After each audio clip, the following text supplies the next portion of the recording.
had barely begun when the microphone screeched, cutting through the joy like a blade. "You're embarrassing this family," my Uncle Craig's voice thundered across the stadium.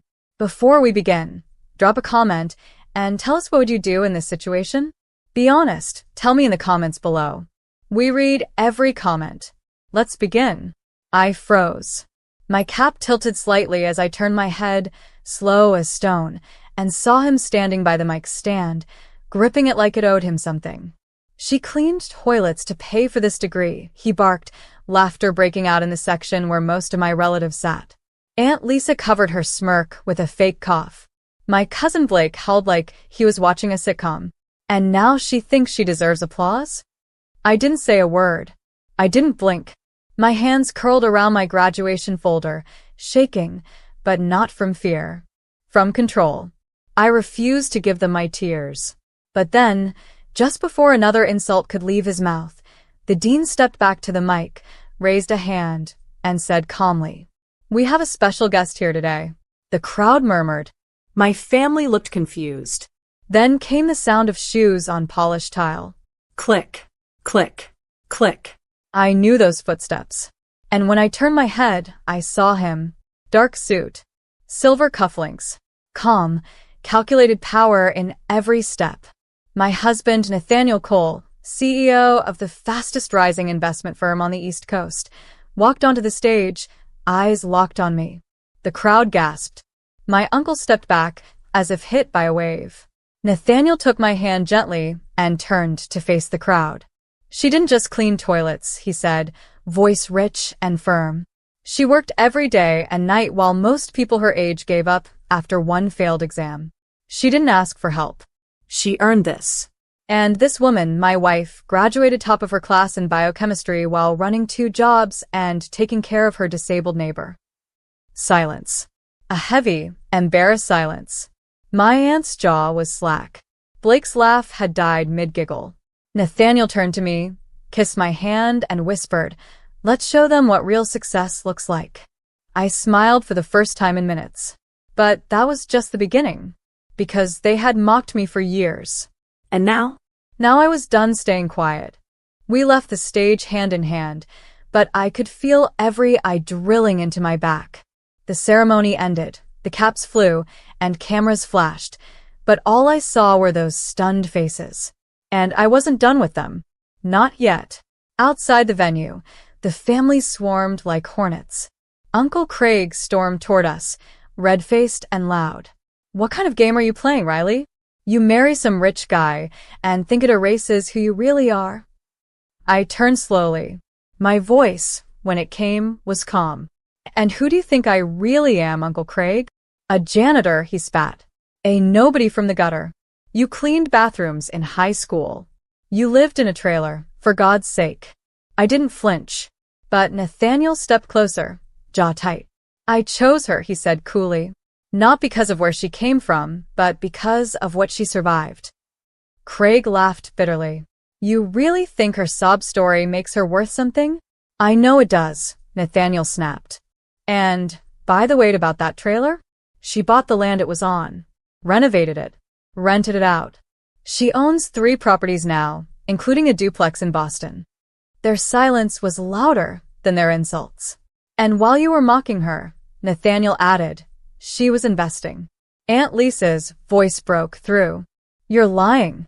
She's just pretending." Riley was always the weak one. I looked her dead in the eye. "Was I?" I said, "Because I remember you calling Mom selfish when she got sick. I remember scrubbing motel floors at 14 just to pay for her insulin while you took vacations to Cancun." Lisa blanched. "That's not." "You stood at her funeral and said, 'She should have tried harder to stay alive.'" My voice cracked, but I didn't look away. "And then you laughed at me when I said I was applying for college. You all did." No one spoke. Nathaniel took out his phone. "I think it's time they see what you've been doing while mocking my wife." He tapped play on a video. On screen, security footage from a country club. Uncle Craig, slipping a gold watch into his pocket. Aunt Lisa, screaming at a server. Blake, passed out in his car with a DUI ticket on the dash. Did you really think money would protect you from accountability? Nathaniel said, still polite, still calm. We're not here to threaten. But you should understand something. He stepped forward. She doesn't need to prove anything to people who couldn't even carry her past. I met my uncle's stunned glare. You tried to humiliate me in front of the world. You wanted me to feel ashamed. But I'm not. Because the girl who cleaned toilets is the same woman who owns your mortgage. What? Craig blinked. I bought your house last month. Through a holding company. Check your next payment notice. And just like that, he staggered. Riley, he breathed. You wouldn't. I smiled. But there was still more. He looked pale. Uncle Craig's mouth opened slightly, then closed. Aunt Lisa clutched her pearls like she'd just seen a ghost. My cousin Blake stepped back as if he could somehow melt into the sidewalk. But I wasn't done.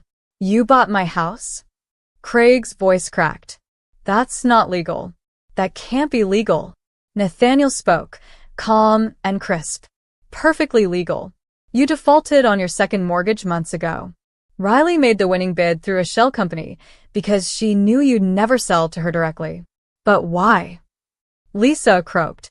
What kind of twisted person does this to family? I tilted my head, slowly.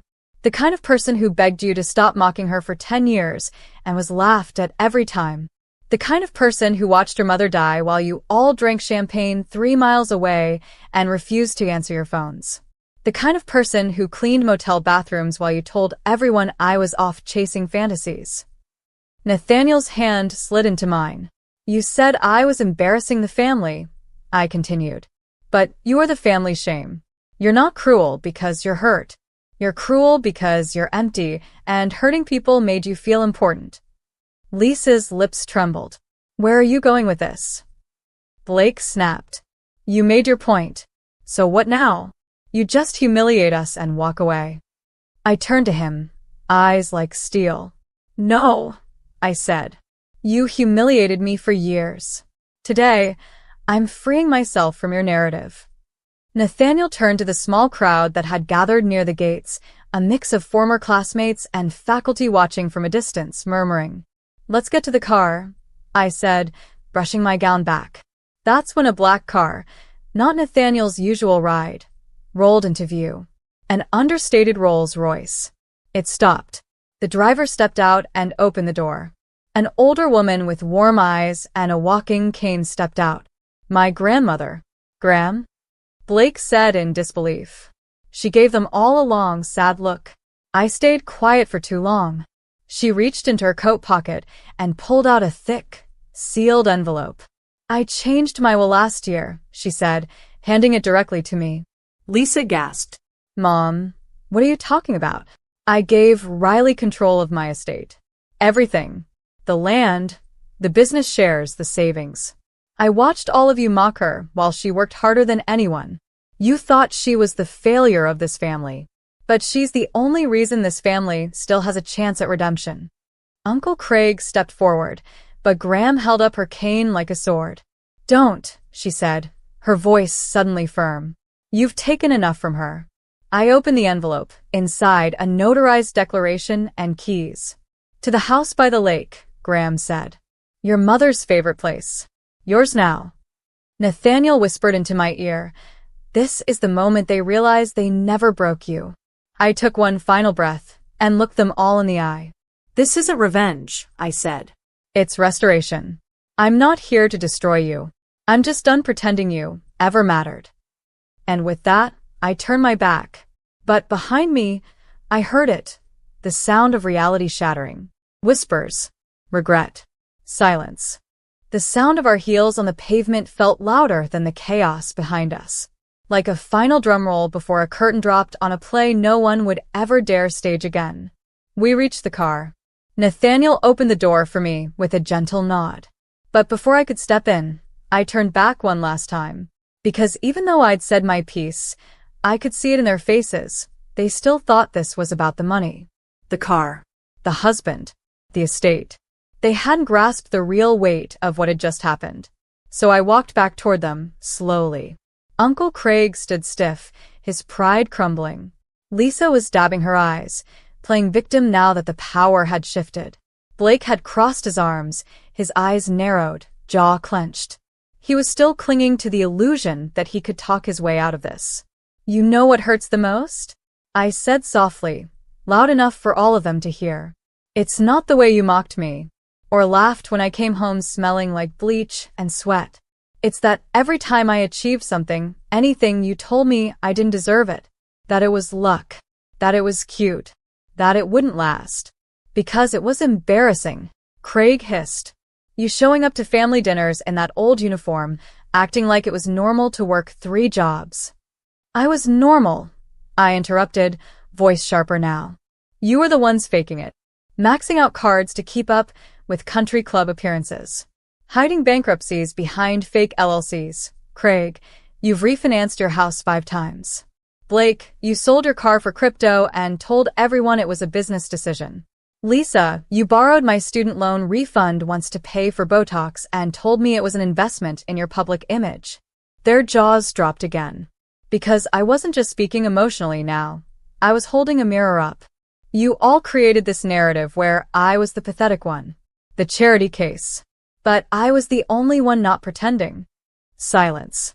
Then I looked at my grandmother. "I used to think staying quiet made me mature, that being humble would eventually earn me your respect. But it only made me smaller in your eyes. And I'm done shrinking to make you feel tall." Tears filled Graham's eyes. "I should have spoken up years ago," she whispered. I shook my head. "You're doing it now. That's enough." Suddenly, Lisa stepped forward. "Riley, wait. Maybe we misunderstood you. Maybe we can talk." I stared at her. "You want to talk now?" I asked. She hesitated. "We're family." The word hit like a slap. "No," I said, calm and cold. "We're relatives. That's not the same thing." I turned and walked back toward the car without another glance. The door shut behind me with a soft, final click. Nathaniel reached over and took my hand in the silence that followed. His thumb traced my knuckles gently, a quiet promise of peace. "You okay?" he asked. I nodded, swallowing the lump in my throat. "Yeah, just realizing something." "What's that?" For so long, I thought proving them wrong would make me feel better. But it doesn't. What feels better is knowing I didn't turn into them. He gave me that slow, proud smile he always wore when I surprised him. "You turned into someone better. Someone unstoppable." We pulled away from the curb. Behind us, my so-called family stood in stunned silence, faces pale, illusions shattered. Ahead of us, the road stretched wide and open. I rolled down the window, letting the wind rush through my hair. For the first time in years, I breathed freely. No more shrinking. No more silence. No more shame. And as the city skyline came into view, I whispered to myself, "I earned this." 2 weeks later, I stood barefoot on the hardwood floors of my mother's old lake house, now legally mine. Morning sun poured through the glass wall, overlooking the water. The lake shimmered in soft ripples, and a gentle breeze teased the curtains like a whisper from the past. I hadn't cried the day I reclaimed my dignity, but I cried that morning, not because I was broken, but because I was whole. Because after years of humiliation, silence, sacrifice, and rejection, I was finally standing somewhere that felt like mine. And not just on paper, in soul. Nathaniel came up behind me, wrapping his arms around my waist. His voice was quiet. "You didn't just survive them, Riley. You transformed every blow into something beautiful." I leaned into him. "It doesn't feel real." "It is." There was a knock at the front door. I pulled away slowly and opened it to find Graham, her cane in one hand and a soft smile on her lips. "Did I catch you two at a bad time?" she asked gently. "Never," I smiled, hugging her tightly. She walked slowly inside, her eyes sweeping across the familiar living room. "Your mother loved this place. She'd be so proud of you." I swallowed the lump in my throat again. "I hope so." "She would," Graham said firmly. "And Riley, I want to apologize." "You don't have to." "I do." She looked me in the eye. "I watched them belittle you. Watched you carry burdens a girl your age shouldn't have. And I stayed quiet because I didn't want to stir trouble. But that silence, it cost you. And it cost me my peace. I hugged her again. Thank you for speaking up when it mattered. I should have done it sooner. But you were never alone. Not really. We sat on the back deck, the three of us, sipping coffee as the lake glistened. That afternoon, a thick envelope arrived via courier, delivered by hand. I opened it and found legal documents confirming full ownership of my uncle's house. I'd filed the transfer papers the week before, knowing the grace period would expire soon. I held the power to evict him, to destroy him the way he'd tried to destroy me in front of the world. But I didn't. I picked up my phone and dialed his number. He answered with hesitation. Riley, I'm transferring the house back to you, I said plainly. Under one condition. Silence. An apology, I said. A real one. Not in private. Not whispered. But in front of the same relatives who laughed with you. I want them to hear it. To know it wasn't me who was ever the disgrace. He stammered. Why would you, after everything, why would you do that? Because I don't want to become what you are, Craig. Petty. Vengeful. Miserable. And because I didn't fight to win. I fought to rise. He said nothing. I'll expect that apology by Sunday, I added, then hung up. Nathaniel watched me with awe. You just gave away the house. I nodded. I gave away the house, not the power. I still have that. But I'm choosing peace. That Sunday, at a brunch hosted by another relative, Craig stood, awkward, red-faced, and trembling. He looked me straight in the eyes. I mocked Riley when she should have been celebrated. I tried to bury her story because I was ashamed of my own. And I need to say, in front of everyone, I was wrong. You're not a disgrace, Riley. You're the only one among us who never pretended to be something she wasn't. The room was dead silent. Lisa blinked back tears. Blake didn't even meet my gaze. I stood and walked out without saying a word, because I didn't need applause, or cheers, or revenge. They would replay that moment in their minds forever, and that was enough. Months passed. I started my own research foundation named after my mom. Nathaniel and I traveled. We laughed more, slept better, built a life far from the shadows I'd once lived in. And sometimes, late at night, I'd think back to that graduation. The microphone, the laughter, the shame. And I'd smile. Because the girl who once cleaned toilets now built scholarships for girls like her. Because the woman who was mocked in public had become a story whispered in reverence. And because every time they'd tried to break me, they'd only taught me how to rebuild. Stronger, wiser, untouchable. And the next time someone said I didn't belong, I'd look them